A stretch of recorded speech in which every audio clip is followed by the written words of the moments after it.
Coba sekarang kita membayangkan saat ini adalah di tahun 1900.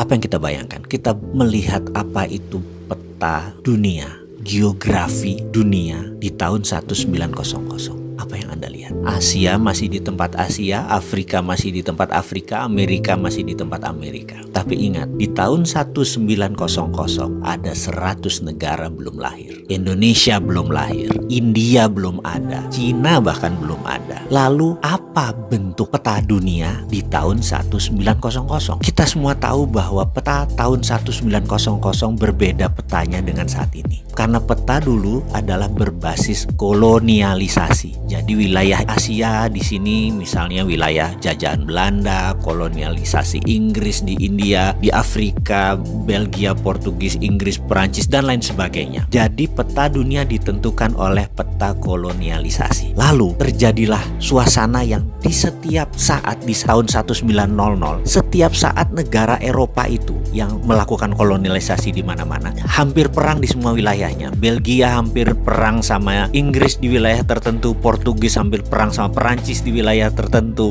Belanda perang dengan Inggris di wilayah tertentu. Itu membuat tahun 1900 adalah suasana yang sangat tegang. Itu terjadi. Lalu Inggris waktu 1900 memutuskan kalau terjadi perang pada saat itu mereka bisa dikatakan yang paling berat karena wilayah mereka yang paling besar. Lalu mereka memutuskan ada baiknya mereka mencari ally atau teman negara lain yang berpihak kepada mereka, yang satuan. Sementara bedil atau senjata koboi itu sudah revolver, sudah muter sendiri. Perang saudara di Amerika dan perang zaman koboi itu membuat persenjataan Amerika lebih maju dari kan 1906, 1 jam Amerika bisa menerbangkan pesawat dalam New York Festival 1906. Eropa masih belum tahu apa itu dengan pesawat terbang. Apa yang terjadi oleh Amerika? Ternyata sejak saat itu Amerika punya grand plan, ingin menguasai dunia. Caranya dengan membuat Eropa hancur. Ini menarik karena itu perang dunia pertama terjadi, Amerika memang bantunya kecil, memang ingin hancur. Kemudian puncaknya sewaktu 1933 begitu Hitler Nazinya sudah mulai menguasai Jerman dan sebagian Polandia, dia sudah mulai menyerang. Amerika diajak masuk itu oleh Inggris untuk membantu Eropa adalah di 1939. Amerika nggak maju-maju banget, setengah-setengah hati aja. Kenapa? Karena memang Amerika ingin Eropa hancur. Lalu full Amerika mau masuk adalah ketika mereka melakukan strategi yang luar biasa, di mana di tahun 1944 mereka mengadakan meeting di kota kecil di utara Boston yang namanya Bretton Woods. Di kota inilah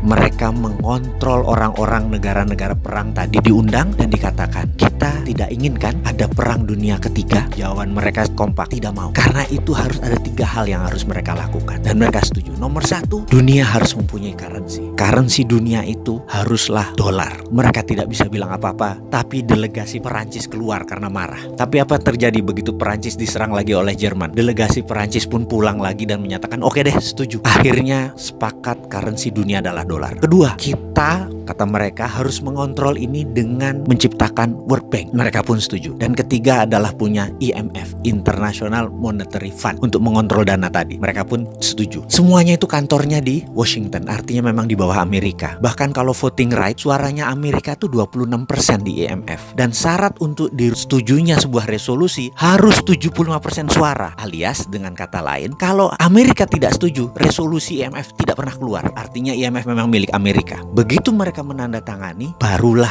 Amerika dengan hati penuh turun. Dengan operasi pertama adalah Operation Intelligence yang namanya Operation Paperclips. Amerika masuk ke Jerman dan mengambil 1.100 ilmuwan Jerman ditarik ke Amerika. Begitu Operation Paperclips selesai, barulah diserbu Jerman oleh Rusia. Selesai Perang Dunia Kedua. Dan sejak saat itu dunia dikontrol oleh negara pemenang perang. Dan hingga saat ini dunia dikontrol oleh negara pemenang perang. Jadi kita semua ikut aturan mereka. Tapi ada yang baru. 5 tahun terakhir sejak tahun 2013 ada penantang baru yang namanya Cina yang menantang hegemoni pemenang perang dunia kedua tersebut. Itu sudah terjadi. Sekarang Indonesia bagaimana mainnya? Indonesia itu mau ikut siapa sih ke depannya? Kalau saran saya tetap garis lurus.